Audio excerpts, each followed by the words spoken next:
নমস্কার। West Bengal premise tenancy act কতদূর অবধি অ্যাপ্লিকেবল, এই নিয়ে অনেকগুলো কোশ্চেন এসছে আমার কাছে। West Bengal premise tenancy act 1997 নামে West Bengal premise tenancy act বলতে যেটা বোঝায় যে ওয়েস্ট বেঙ্গলের যে প্রেমিস টেনেন্সি অ্যাক্ট সারা ওয়েস্ট বেঙ্গল।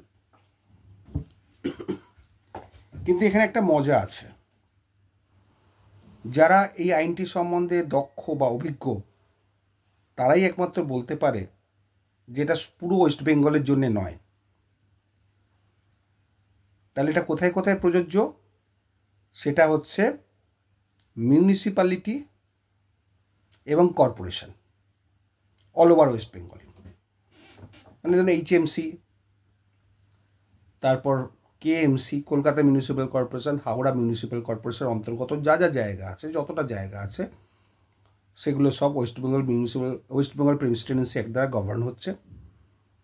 আর যেগুলো মিউনিসিপ্যালিটি আছে, যেমন দমদম মিউনিসিপ্যালিটি,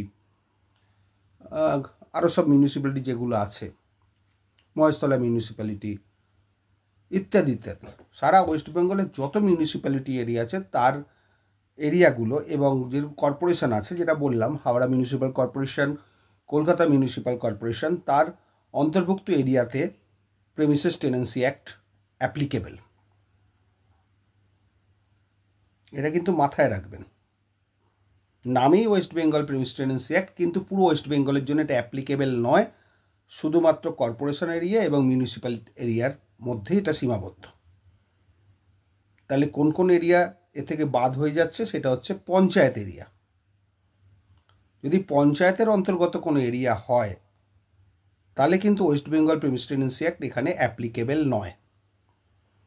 এটা কিন্তু মাথায় রাখতে হবে। পঞ্চায়েতের এরিয়াতে West Bengal premise tenancy act is not applicable. কোনো গেজেট নোটিফিকেশনও বেরোয়নি যে অ্যাপ্লিকেবল বলে, আমি অন্তত জানি না। তাহলে ওইসব এরিয়ায় কি উচ্ছেদের মামলা হবে না? প্রেমিস টেনেন্সি অ্যাক্ট অ্যাপ্লিকেবল নয়। হবে, অবশ্যই হবে। সেগুলো করতে হবে section 9 of the civil procedure code অনুযায়ী, যেখানে লেখা আছে সব রকম সিভিল স্যুট করা যাবে আনলেস বার্ড বাই ল।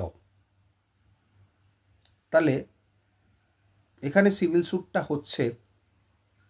করা যাবে, যেহেতু প্রেমিসেস টেনেন্সি অ্যাক্ট এখানে অ্যাপ্লিকেবল নয়, এই কারণেই কিন্তু ভাড়াটে উচ্ছেদের মামলাগুলো ওইখানে হবে। সুতরাং যারা পঞ্চায়েত এরিয়াতে আছে তারা যদি মনে করে যে তার এগেনস্ট উচ্ছেদের মামলা হবে না, সেটা কিন্তু তাদের ভুল ধারণা। সেটা সিভিল প্রসিডিওর কোড অনুযায়ী গভর্ন করবে, সেকশন 9, সেটাও আমি বলে দিচ্ছি। যেহেতু ওখানে ওয়েস্ট বেঙ্গল প্রেমিসেস টেনেন্সিটা অ্যাপ্লিকেবল নয়,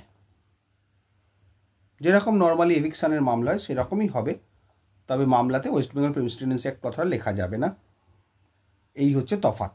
নোটিশ দেবেন, যা যা করার হয় করা যাবে, কিন্তু West Bengal premise tenancy act এইটা লেখা যাবে না, বাদ বাকি সব কিছুই করা যাবে। এটা অনেকের জানার আগ্রহ ছিল, সেই জন্য আজকে ছোট করে বলে দিলাম। আশা করি বুঝেছেন। ভালো থাকবেন সবাই, ধন্যবাদ।